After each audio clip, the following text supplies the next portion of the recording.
아프리카에 가면 원숭이 잡는 방법이 독특한 곳이 있다고 합니다. 그거는 원숭이가 다니는 길목에 말뚝을 박았다가 빼고 난 구멍에 참깨를 볶아 넣어 집어넣는답니다. 그러면 원숭이가 그 구멍 속에 손을 넣을 때는 빈손이라 쉽게 빼지만 뺄 때는 먹은 것을 손에 쥐었기 때문에 빠지지 않아서 결국 그 욕심 때문에 사람이라도 먹을 것을 놓지 않아서 쉽게 붙잡힌다는 겁니다. 이솝우화에도 뭐 비슷한 이야기가 있지만 동물들도 자기가 먹을 것에 대한 욕심을 놓지 못해서 결국 자기의 생명을 잃게 되는 그런 일들도 많다라는 것입니다. 오늘 디모데 전서는 우리가 올 성서 일과 속에서 읽는 이제 성경 가운데 이제 하나가 바로 이 디모데 전서입니다. 성경 일과 성경 전서 성서 정과 뭐 여러 가지로 뭐 말을 표현하지만 어쨌든 3년 동안 성경의 내용들을 갖다 이렇게 돌려가면서 3년마다 돌아가는데 이제 디모데 전서도 그 중에 하나입니다. 우리가 잘 알듯이 디모데라는 인물은 어떤 사람입니까? 이 디모데라는 사람은 사도 바울의 영적 아들, 신앙의 아들입니다. 그러니까 친아들은 아니죠. 당연히 사도 바울은 결혼을 안 했으니까 자식은 없는데 영적 아들입니다. 그래서 바울의 대를 이어서 목회를 하게 되는데 그 바울에게 아들과 같은 디모데에게 바울이 편지를 보낸 것이 첫 번째 편지가 디모데전서고 두 번째 편지가 이제 디모데 후서가 되죠. 이거는 우리가 신약학을 공부할 때 목회서신 이렇게 배우죠. 목회를 이렇게 해라 뭐 이런 거죠. 이건 일반적으로 그렇지만 목회만 그렇게 하라는 그런 건 아니지만 어쨌든 아들 같은 디모데에게 이렇게 목회를 하고 이렇게 신앙생활을 하는 것이 목회자의 본분이다 이렇게 하는 내용이 있는 거죠. 오늘 읽은 이 디모데전서 6장 앞장이었던 5장에선 교회 안에서 인간관계, 뭐 교회의 문제들을 다루는 거, 그다음에 이제 디모데 개인에게 주는 명령, 뭐 이런 걸로 이루어져 있습니다. 근데 이제 본문에서 바울은 부하려 하는 자들은 시험과 올무와 해로운 정욕과 정욕에 빠져서 결국은 이제 멸망에 이르니까 이제 조심해야 된다, 뭐 이런 거를 얘기하죠. 그러니까 바울은 디모데에게 믿음의 선한 싸움을 싸울 것을 명하면서 성도들에게 또 그것을 바로 교훈해야 된다 하는 것을 가르칩니다. 이 믿음의 싸움은 재물의 유혹에 넘어가서 믿음의 길을 저버리는 자들에 대해서 이제 경계할 것이죠. 이런 일들은 뭐 사도 바울 시대에나 뭐 그 전과 후나 할 것 없이 항상 있습니다. 기독교에 있어서 기독교의 가르침에 대해서 도전하는 세력들이 많이 있었죠. 그들은 뭐 이단이라고 불리기도 하고 사이비로 되기도 하고 뭐 여러 가지가 있습니다만 그 중에서도 가장 초기 교회 시대 때 굉장히 큰 세력을 이루었던 게 영지주의라는 겁니다. 뭐 여러분은 여러 번 영지주의에 대해서 들었기 때문에 영지주의가 뭐냐? 영적인 지식, 영적인 지혜만이 참된 것이다. 그러니까 육적인 거 그거는 수준 낮은 것이다. 세상의 지식에 불과한 것이다. 이렇게 얘기하는 거죠. 근데 이제 그래서 그 영지주의의 반동으로 나타난 것이 요한복음이죠. 영지주의적인 요소는 있으나 그러나 영지주의에 빠지지 않고 영지주의에 대항하는 그런 변증의 복음으로서 제4복음서가 나오게 된 것이죠. 그래서 요한복음은 다른 공간복음과 좀 내용이 다른 것이 바로 그런 요소입니다. 근데 영지주의에 문제가 있습니다. 어떤 문제가 있나요? 우리는 영적인 것으로만 지혜와 지식을 알 수가 있어. 이렇게 생각을 한다면 그럼 사람에게는 그럼 영적인 것이 없나? 아니죠. 그리고 사람이 느끼는 오감 이런 건 다 육적인 거에 포함이 돼 있어요. 물론 우리가 신학적으로 영혼과 육체 혹은 영혼, 육 이렇게 뭐 2분설, 3분설 이렇게 나눠서 하지만 인간이라는 것은 영혼, 육을 무슨 칼로 도망내듯이 낼 수가 없어요. 그러니까 인간은 영혼, 육을 다 가지고 있는 존재이죠. 그러니까 만약에 우리가 영적인 차원으로만 지혜와 지식을 알 수 있다면 그러면 사람은 어떤 사람이라도 진정한 영적인 지식, 지혜를 알 수가 없죠. 그리고 영지주의자들조차도 그럼 너희들은 귀신이냐?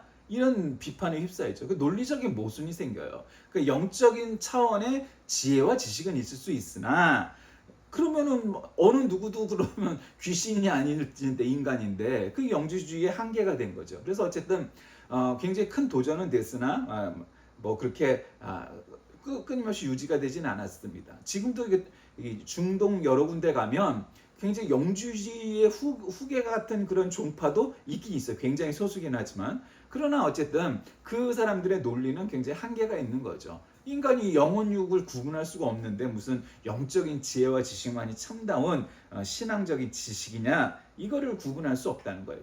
그리고도 이제 끊임없이 나타났죠. 오늘날 한국도 뭐 이단의 천국입니다. 뭐 재림 예수가, 자칭하는 재림 예수가 뭐 100명이 넘는 나라가 우리나라니까 굉장히 많죠. 자, 이런 차원에서 사도 바울은 영적인 아들인 이 디모데에게 어떤 말씀을 주고 있느냐. 여기서 이제 저는 이 본문을 중심으로 참된 경건, 이런 제목을 말씀을 나누고자 합니다. 경건이란 말도 이제 세상 속에서는 잘 안 쓰는 말이죠. 그러니까 이제 경건주의에서부터 뭐 이렇게 아주 용어가 정착됐다고 봐야 되는데, 이 경건주의라는 건 굉장히 순수한, 보수적인, 굉장히 스몰 미니멀한 뭐 그런 신앙생활을 하는 사람들입니다. 이제 경건주의가 서양에서는 있었으니까. 이 경건주의란 건 사실 뭐 성결주의, 뭐 성화주의하고도 뭐 사실은 이게 맞닿아 있어요. 그런 노선에 있는 거죠. 굉장히 순수한 신앙을 지키고자 하는 열정. 예, 그런 것들이 있는 사람들이에요. 근데 어쨌든 우리는 무슨 경건이라는 말을 쓰는 것이 가장 적합하고 사실은 굉장히 좋다고 생각해요. 네가 성결했느냐 아니느냐 뭐 이런 거는 또 하나님 차원에 있지만, 어쨌든 우리가 경건을 가져야 된다 하면서 신앙을 잘 가져야 되고 경건 생활을 해야 된다 할 때 가장 적합한 용어라고 생각합니다. 어쨌든 그럼 참된 경건은 어떤 거냐 이러면서 이제 먼저 종의 멍에를 메고 있는 사람, 그러니까 이제 목회자를 얘기하는 거죠. 신도인 주인을 섬기는 종들이, 주인이 신도라고 해서 가볍게 여기서는 안 된다. 오히려 주인을 잘 섬겨야 된다. 그러니까 이제 하나님도 잘 섬기고 신자도 잘 섬겨야 된다. 그러면서 누구든지 다른 교리를 가르치며, 다른 교리가 뭐겠어요? 이단 사이비 같은 사설들이죠. 우리 주 예수 그리스도의 건전한 말씀과 경건에 부합되는 교훈을 가르치지 않으면 안 된다. 한마디로 이거죠. 그러니까 다른 교리를 가르치면 안 되는 거예요. 그러니까 물론 학자에 따라서 사도 바울의 신학을, 사도 바울의 교훈을 일컬어서 예수 그리스도의 교훈과는 좀 다르다.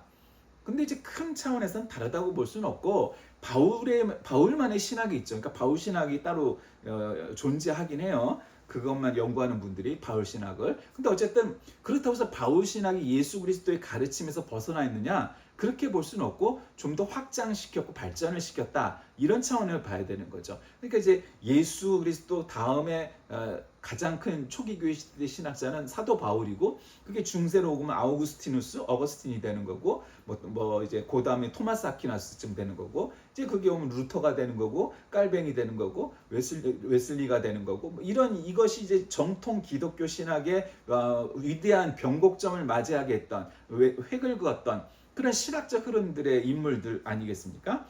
그러니까 거기에서 벗어나는 세력들이 있죠. 다른 교리를 가르친다는 건 그런 거, 이단 사이비를 한마디로 가르치는 거예요. 그러니까 그들이 참된 교훈을 모르면 교만해져서 아무것도 못하고 논쟁과 말다툼을 일고 하는 병이 든 사람이 된다. 시기와 분쟁과 비방과 악한 의심이 생긴다. 마음이 썩고 진리를 잃어서 경건을 이득의 수단을 생각하는 사람 사이에 끊임없는 알력이 생긴다. 여기서 중요한 건 이거죠. 뭐 여러 가지 싸움이 나는 거지만, 경건을 이득의 수단으로 생각할 때 문제가 생기는 거예요. 여러분, 가끔 교회 안에서 바라보면 사람들 중에 그런 사람들이 있어요. 내가 이제 교회를 이사를 가서 정한다든지 뭐 시작한다든지 어쨌든 그럴 때, 교회를 정할 때 그냥 교회가 뭐 교회의 분위기나 목사님의 말씀이 뭐 잘 들어오니까 그 교회를 가는 사람도 있고, 가까우니까 가는 사람도 있고, 내가 원래 다녔던 교회가 장로교니까 감리교니까 성결교니까 뭐 그래서 또 그 교파를 따라가는 사람도 있고, 여러 가지가 있죠. 근데 이제 어떤 사람들을 보면은 그런 사람들이 있어요. 시장에서 장사하는 사람들이 많이 다니는 교회가 있어요. 시장 가까운 교회가 대체로 그렇겠죠. 그러면 이제 거길 가는 사람들이 있어요. 그리고 또 교사가 많이 다니는 교회가 있어요. 그럼 또 그 교회를 많이 가게 돼 있어요. 그러니까 그 직업군이 많은 교회가 있어요. 장사를 많이 하는 사람들이 많이 다니는 교회, 공무원이나 교사가 많은 교회, 뭐 전문직이 많은 교회 등등등등. 그런 차원에서 그런 사람들이 많은 데가 이렇게 몰려 있어요. 이제 그래서 당연히 사람이 전도를 하다 보면 당연히 그렇게 될 수밖에 없는 요소도 있는데, 이제 문제는 나는 사업을 하는 사람이니까, 장사를 하는 사람이니까 사업에 유용한 사람들, 이용할 사람이 많은 사람들 교회를 가야겠다, 그런 사람도 있는 것 같아요. 그러니까 이제 그런 차원의 문제는 시작의 발단이 그렇게 썩 좋지 못하다. 뭐 이런 문제인 거죠. 왜? 경건을 신앙생활을 이득의 수단으로 생각을 했기 때문이죠. 이득의 수단으로 생각하면 안 된다는 거. 그러면 이미 처음에 출발할 때는 그게 크지 않은 것 같지만 결국 나중에는 이게 돈이 되느냐 안 되느냐, 이득이 되느냐 안 되느냐로 결국 따지게 된다는 거죠. 애저녁부터 출발이 그런 사람도 있지만 대부분은 출발은 그렇지 않겠죠. 누가 신앙생활하면서 야 내가 이게 돈이 되면은 무슨 짓이든지 하지 그런 사람은 없어요. 그러나 들어가서 하다 보면 결국 돈이 되느냐 안 되느냐로 문제가 귀결이 돼요. 그러니까 이게 신앙의 본질, 경건의 본질 뭐 이런 것과는 관계가 없어지고 결국 이익이 되면은 무엇이든지 그냥 영혼을 팔아서든 뭐 하든 다 되게 되는 거죠. 가끔 요즘 우리나라 드라마가 이 분위기가 다양해지니까 뭐 마귀에게 영혼을 파느니 뭐 이런 내용이 나오잖아요. 뭐 그게 어떤 사람들은 또 너무 보수적인 사람들은 가끔 비성경적이야 뭐 그러든 뭐 따지고 보면 그게 별로 비성경적이라기보다는 그 사람들의 행동이 비신앙적인 거죠. 그러니까 사실은 마귀에게 영혼을 팔고 뭐 하는 사람들이 얼마나 많아요.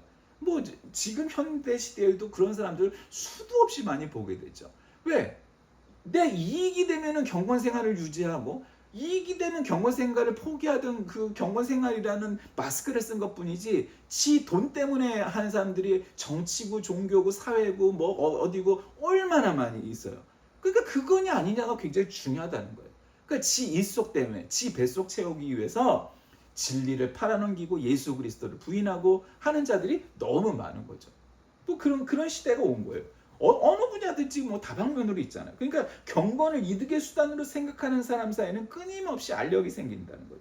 자족할 줄 아는 사람에겐 경건은 큰 이득을 준다는 거죠. 근데 그렇지 않은 사람은 오히려 망한다는 거예요. 그러니까 7절에 보면은 이 공술의 공수거 얘기가 나오죠. 우리는 아무것도 세상에 가지고 오지 않았으므로 아무것도 가지고 떠날 수 없습니다. 세상이 진리임에도 불구하고 뭔가 뭐 그냥 악착같이 벌어서 그냥 내가 거부가 돼야지, 우리 아들 우리 딸에게는 갖다가 뭐 돈을 어마어마하게 물려줘야지, 뭐 그런 생각을 가진 사람들이 덜어 있죠. 근데 정작 우리는 올 때도 빈손으로 왔다 떠날 때도 빈손으로 가는 존재입니다. 그러니까 우리가 오늘 먹을 것과 입을 것이 있으면 그걸로 만족해야 된다는 거죠. 굉장히 보수적인, 굉장히 경건주의적인 얘기죠. 이걸로 만족할 사람이 몇이나 있겠어요, 사실은. 그러니까 뭐 이것까지는 아니어도 그 조금 가난해도 내가 신앙적인 만족감, 해방감 이런 것이 있다면 나는 이겨낼 수 있어. 그런 사람도 사실은 어쩌면 너무 많지 않은 시대가 돼버렸죠. 교회도 큰 교회가 돼야 되고 부자가 돼야 되고 그래야 일도 많이 하고 뭐 이런 논리에, 이런 자본주의의 논리에 사실은 빠져 있잖아요. 물론 큰 교회도 필요합니다. 큰 교회가 있어야 큰 일도 하죠. 근데 뭔가 큰 교회가 성공한 교회고 좋은 교회라 이런 착각에 빠져 있는 게 오늘날의 현실이니까 말이에요. 9절에도 부자가 되기를 원하는 사람은 유혹과 올무와 여러 가지 어리석고도 해로운 욕심이 떨어집니다. 이런 사람들은 파멸과 멸망에 빠뜨립니다. 그래 아주 결론이 10절에 나오죠. 돈을 사랑하는 것이 모든 악의 뿌리입니다. 돈을 줬다가 믿으면서 떠나 헤매기도 하고 많은 교훈을 고통을 겪기도 한 사람이 더러 있습니다. 이러고 끝납니다. 자, 바울은 디모데에게 왜 갑자기 목회서 시인이잖아요. 자기 아들과 같은 존재에게, 영적 아들인 디모데에게 야야 너 돈에 미치면 안 돼, 돈에 빠지면 안 돼, 이런 거잖아요. 예. 그래서 여러분 한국 교회가 오늘날 문제가 된 요소 중에는 바로 이런 이 돈에 대한, 그러니까 너무 자본주의라는 미명하에 돈에 그냥 아득바득하는 교회가 돼버린 거에 있어요. 그러니까 원래 종들의 자세라는 건 상전을 공경하고 그러니까 하나님을 잘 섬기고 신자들을 잘 섬기고 하는 것이 목회자의 올바른 자세인데, 목회라는 게 우리 아버지 할아버지 세대의 목회자들은 진짜 아주 그냥 아주 피똥을 싸도 모자랄 만큼 가난하게 목회하신 분들이 대다수죠. 정말 뭐 보리쌀로 연명을 해도 쌀은 고사하고 보리쌀만 끊이지 않고 먹어도 그럼 뭐 3일 굶었더니 뭐 어쩌고 저쩌고, 그런 우리 선배 목사님들의 간증들이 너무 많아요. 그때는 밥을 굽는 것이 뭐 저 목회를 하는데 그럼 밥을 어떻게 이렇게 몇 끼니마다 먹을 수가 있지? 뭐 이런 게 오히려 정상인 시대였단 말이죠. 그러다가 이제 우리 아버지 세대까지도 뭐 그 정도까지는 아니어도 또 조금 뭐 정말 가난한 그런 세대였다가 아마 우리 윗세대 정도서부터 한 70년대 학번들서부터는 그런 분들이 대폭 많이 줄은 거예요. 물론 지금도 대다수의 목회자들은 가난하게 살죠. 그러니까 성직이라는 것이 그런 거잖아요. 가난할 수밖에 없는 뭐 당연히. 그러나 이제 가난한 것이 뭔가 문제가 있는 것처럼 여겨지는 시대가 됐어요. 우리 윗세대 때는 야, 목회자가 가난한 게 당연한 거 아니야? 신자가 정직하게 살면서 가난할 수 있지? 이런 논리가 당연한 거였는데 지금은 너는 뭐 능력이 없어? 너는 능력이 없으니까 아니면 뭐 하나님의 축복을 못 받아서? 라는 논리가 오히려 영적인 무슨 신앙적인 원리를 압도하는 것 같은 시대가 되어버렸어요. 큰 교회가 좋은 교회가 되고 부자가 선한 사람이 되고 뭐 이런 세상이 됐죠. 굉장히 자본주의적 속성이 찌들어 있는 거죠. 그러나 오늘 디모데전서에서 사도 바울은 디모데에게 뭐라고 말합니까? 오늘 먹을 것과 입을 것만 있으면 만족하고 그렇게 살아야 된다라고 얘기하는 거죠. 그 목회자가 큰 부자가 되는 것이 무슨 의미가 있느냐? 뭐 어디서부터가 부자인지 뭐 그거는 뭐 다 개인적인 차가 있겠지만 어쨌든 경건에 이익이 된다는 건 뭐냐? 돈을 많이 갖고 있다고 그런 게 아니라는 거예요. 오늘날 정치든 경제든 사회든 뭐 종교든 간에 모든 분야에서 문제가 되는 게 뭐겠어요? 아까도 말씀드렸지만 영지주의 같이 제가 신학교 시절에 그런 많은 이단 사이비들도 책을 읽고 공부하고 생각하고 뭐 하면서 어떤 생각이 들었냐면 아니 예수 그리스도가 갑자기 나타났을 때 유대교한테 기독교는 이단 사이비 같은 존재였잖아요. 당연히. 근데 이게 진리가 됐어. 그러면은 뭐 그런 차원까지는 아니어도 뭔가 이 종교개혁이 또 필요한 시대가 되었는데 그런 사람이 나올 수도 있죠. 근데 이제 그걸 분별하는 방법은 아주 쉬워요. 여러분 이단 사이비는 분별하기가 너무 좋아요. 여러분 교리를 얘기하면 뭐 언제 구원받았는지 뭐 어쩌고 저쩌고 뭐 그거 뭐 복잡하고 다 우리 모를 수 있죠. 신자들 입장에서. 괜찮아요. 이단 사입이냐 아니면 정통 기독교냐 하긴 정통 기독교는 그런 목사들 그런 교회들이 너무 많아지니까 이게 문제지만 어쨌든 저기 아니야 지 뱃속 불리려고 이익을 위해서는 무슨 논리도 갖다 붙이는 사람들은 그거는 다 이단 사이비가 되는 거예요. 뭐 정통교회 안에 속해 있으니까 정통이냐 그런 거 아니에요. 지 뱃속을 채우기 위해서는 뭐든지 해요. 그게 문제인 거예요. 그러니까 저놈이 저게 이익이 될 일이냐 안 될 일이냐 저게 돈 때문에 하는 짓이냐 아니냐 그걸 판단하면 되는 거예요. 아주 쉬운 거예요. 일단 그게 1차적이에요. 물론 이제 거기 들어가면 신학적인 성경적인 물론 문제도 필요하죠. 그러나 그걸 그렇게 판단하지 못해도 지 뱃속 채우려고 저러는구나. 그렇게 생각하면 그거 절대로 틀리지 않아요. 왜? 정치든 종교든 뭐든 간에 지 뱃속 채우려고 다 그냥 아둥바둥하는 세상이 되어버렸기 때문이죠. 경건은 뭐냐? 그런 게 아니야. 자족하는 마음이 있으면 경건에 그게 이익이 된다는 거예요. 한마디로 경건한 자는 나에게 이익이 되느냐 안 되느냐를 바로미터로 여기지 않는다는 거예요. 그러니까 여러분 그게 중요한 거예요. 그런 사람들은 시험과 올무에 빠지고 결국은 멸망에 이른다. 오늘 본문에도 그렇게 말씀하잖아요. 그런 욕심, 야망, 탐심은 우상숭배로 돈을 사랑하여서 모든 악의 뿌리가 결국 된다는 거예요. 난 처음엔 몰랐는데 난 처음에 그렇게 출발 안 했는데 그게 중요한 게 아니고 결국 그렇게 되는 거예요. 그러니까 믿음의 선한 싸움을 싸우라고 말하죠. 바울은 디모데에게 믿음의 선한 싸움을 싸우라고도 명령하는데 돈에 대한 욕심을 피하고 오직 의와 경건과 믿음과 사랑과 인내와 온유를 좇으라. 그래서 예수 그리스도께서 나타나실 때까지 점도 없고 책망받을 것도 없이 하나님의 계명을 지키는 자가 되라. 이렇게 가르칩니다. 왜? 여러분 이때 당시에 사람들은 어떤 생각을 가졌냐면 예수 그리스도께서 왜냐면 이 사람들은 예수님께서 부활하신 것도 본 사람들이잖아요. 그 시대였잖아요. 뭐 직접 봤건 못 봤건 간에 그 시대에 살았잖아요. 이 사람들의 생각은 어떤 생각이 강했냐면 자기의 생애 가운데 예수님께서 다시 재림하실 것 같다. 이런 굉장히 임박한 재림에 대한 그런 열망, 소망, 그럴 것이라는 확신 굉장히 이렇게 컸던 사람들이에요. 그게 옳으냐 안 옳으냐의 문제를 떠나서 그들은 자신의 생애 가운데 예수님께서 다시 재림하실 것이라는 확신이 있었기 때문에 그들은 자신의 재산에 관해서도 이 세상에서 모든 명예와 권력에 관해서도 쉽게 그냥 다른 사람을 나눠주고 뭐 긍휼히 여기고 하는 일들이 쉬웠어요. 물론 믿음도 대단했지만 그만큼 예수님께서 곧 재림하실 것이라는 그런 확신이 있었기 때문이죠. 그럼 그게 옳으냐? 이건 또 이제 여러 가지 차원 다방면으로 다각도로 연구를 해야 될 일이지만, 그러나 어쨌든 그들은 임박한 예수 그리스도의 재림관에 대한 확신이 있었기 때문에 이 세상에 대한 미련 이런 따위는 별로 없는 사람들이 많았다는 거죠. 목회를 하는 목회자들이나 일반 신자나 마찬가지였어요. 예수님께서 곧 재림하신다, 이런 확신이 굉장히 컸단 말이죠. 그러니까 우리가 지금 보면 이거는 뭐 드라마 같은 얘기인데, 영화 같은 얘기인데, 소설 같은 얘기인데 라고 생각할 수밖에 없는 이유가 뭐냐? 그럼 그 당시 사람들은 지금 이 시대의 사람들보다 뭐가 영적으로 훨씬 더 낫느냐? 물론 예수님의 부활을 본 사람들이 있었으니까 그런 확신이 더 강했겠지만, 그런 사람을 빼고라도 지금 우리 시대, 이 시대의 사람들보다 저기 한 건 뭐겠어요? 그만큼 믿음의 참된 경건이 있었기 때문에. 내가 돈이 되면은 거짓을 해서라도 돈을 벌고 이러지 않았다는 거예요. 오히려 자기가 재산이 많아도 그 재산을 나누어 줄 만한 그러한 믿음이 있었던 거죠. 왜? 뭐 예수님 곧 오실 텐데 내가 이 돈을 내가 10억 부자가 되든 100억 부자가 되든 1000억 부자가 되든 그게 뭐 얼마나 큰 차이가 있어. 어차피 주님 오시면 이 돈 다 의미가 없어질 텐데. 그런 믿음이 너무 강했던 거예요. 그러니까 믿음도 지금 시대 사람들보다 나았겠지만 참된 경건을 갖고 있었기 때문에 자기의 재산을 나눠주고 이러는데 큰 의미를 두지 않았어요. 우리는 요즘 그렇잖아요. 야, 교회 건축을 하는데, 교회 설립을 하는데 내가 헌금을 10억을 했어, 내가 헌금을 100억을 해서, 야, 그럼 그 사람 당연히 장로가 돼야지, 이런 생각을 하는 시대잖아요.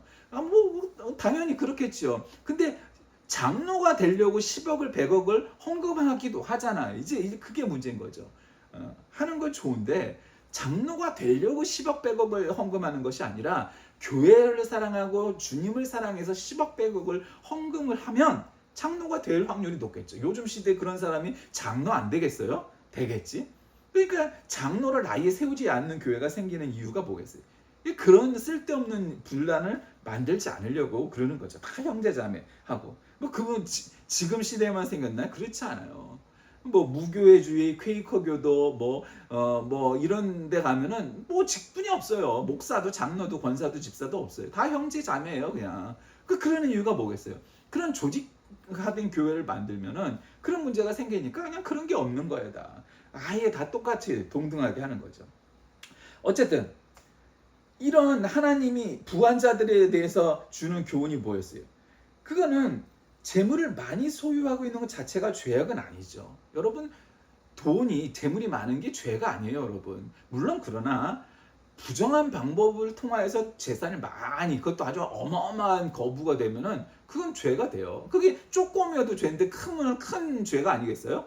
여러분, 권력이 많은 사람이 죄인이 아니에요. 그러나 권력이든 학력이든 돈이든 뭐든 간에 여러분 그것을 그렇게 크게 돈으로 얘기하면 거부가 될 때까지 정말 부정한 방법 하나 없이 정직하게 그런 사람도 있겠지만, 대부분은 불의와 부정 없이 거부가 된 사람들이 얼마나 있겠어요. 현실적으로 쉽지 않아요. 그건 천에 하나 만에 하나 아니겠어요. 그러니까 부자들이 죄가 많을 수밖에 없어요. 권력 많은 사람들이 죄가 많을 수밖에 없어요. 왜 그렇게 했어요? 그것들이 올무가 되기 때문이에요.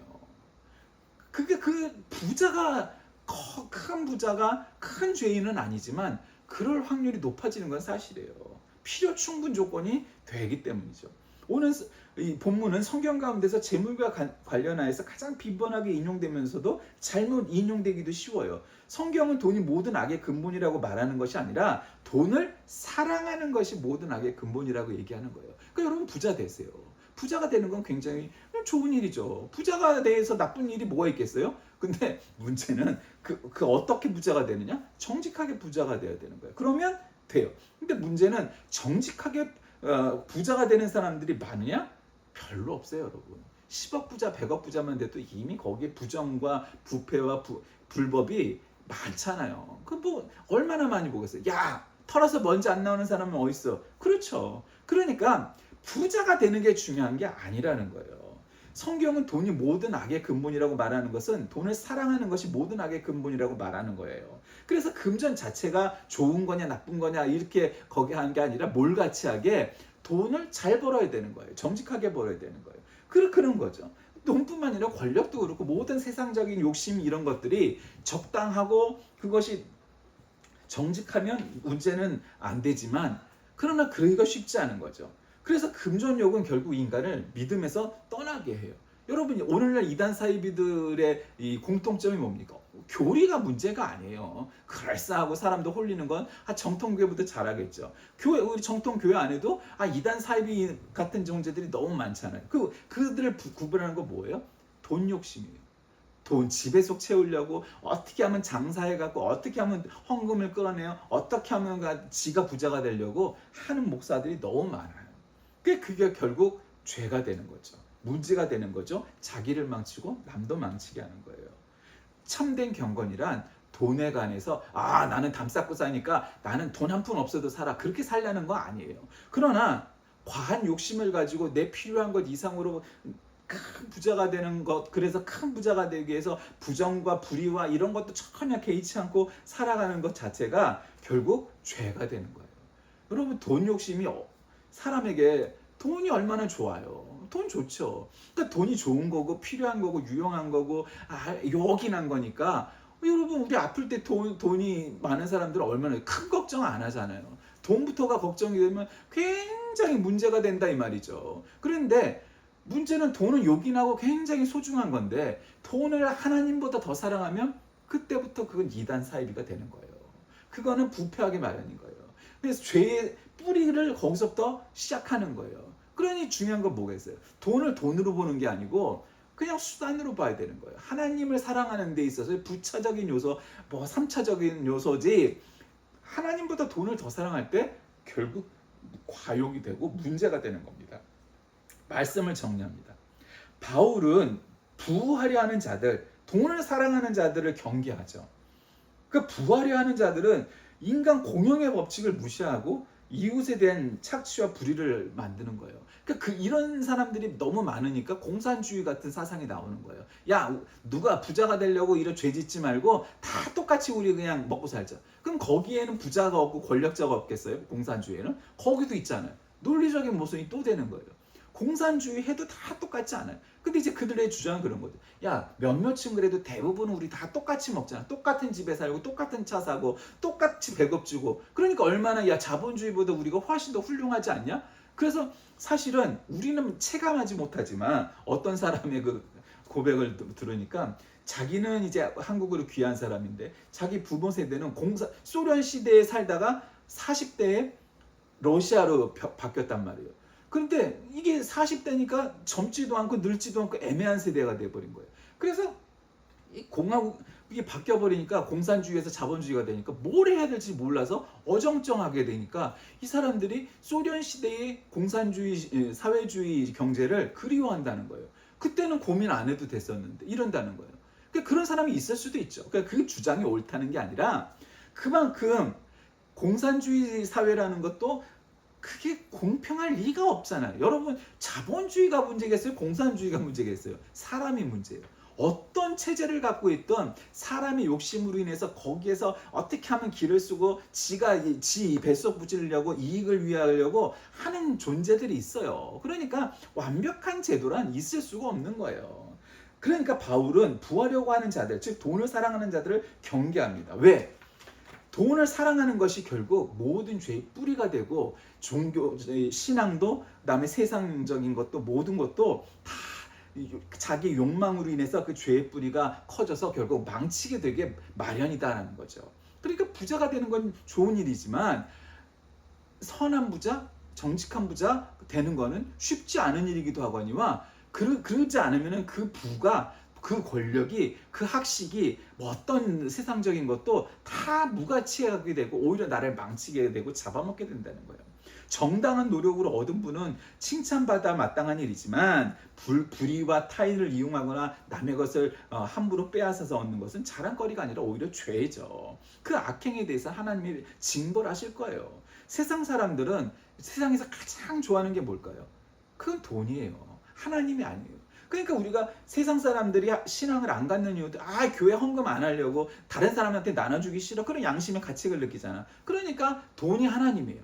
돈이 하나님이니까 그들은 돈을 위해서라면 뭐 무슨 불의를 저지르는 것 따위 별로 안중이 없어요. 심지어 사람을 죽여도 떳떳한데, 그 성도라는 건 바로 그와 같은 불의에 오직 하나님만이, 오직 예수 그리스도만이 우리의 주인 되시고, 그래서 재물의 유혹과 그 욕심 때문에 우리가 그 유혹에 넘어가지 않아야 하고, 그리스도 안에서 자족하는 마음으로 늘 감사하면서 사는 것이 믿음의 선한 싸움이라는 거예요. 끝까지 싸워 승리하는 자에게는 바로 그리스도께서 너희가 세상에서 양심을 지키고 복음을 지키고 말씀을 지키고 법을 지키기 위해서 살아서 그 모든 힘듦이 있었던 것도 다 상급이 있을 거라고 성경은 우리에게 가르쳐주고 계시기 때문이죠. 참된 경건, 그것은 돈에 대한 욕심에서 떠나 오직 하나님에 대한 사랑, 말씀에 대한 사랑이 넘쳐서 그 사랑이 돈에 대한 또 세속적인 것에 대한 것을 이길 때에 우리가 참된 경건을 얻는 자입니다. 우리는 어떻습니까? 우리는 정말 돈의 노예가 되지 않고 돈을 잘 이용하는 하나님의 자녀입니까? 아닙니까? 우리가 이 돈을 통해서 시험받지 않고 하나님의 영광을 위하여, 여러분의 삶을 위하여 잘 쓰고 살게 되시는 저와 여러분 다 되시길 주의 이름으로 간절히 기도하겠습니다. 살아계신 하나님, 돈의 노예가 된 많은 사람들을 우리는 바라봅니다. 정치, 종교 할 것 없이 많은 곳에서 지 뱃속 채우기 위해서 거짓과 불법과 하나님보다 돈을 더 사랑하고 우상을 만든 사람들이 있습니다. 우리는 그렇게 되지 않고 참된 경건을 갖고 오직 하나님만을 최우선의 최고의 가치로 알고 믿고 살아가는 우리 되게 하여 주옵소서. 예수님의 이름으로 간절히 기도드립니다. 아멘.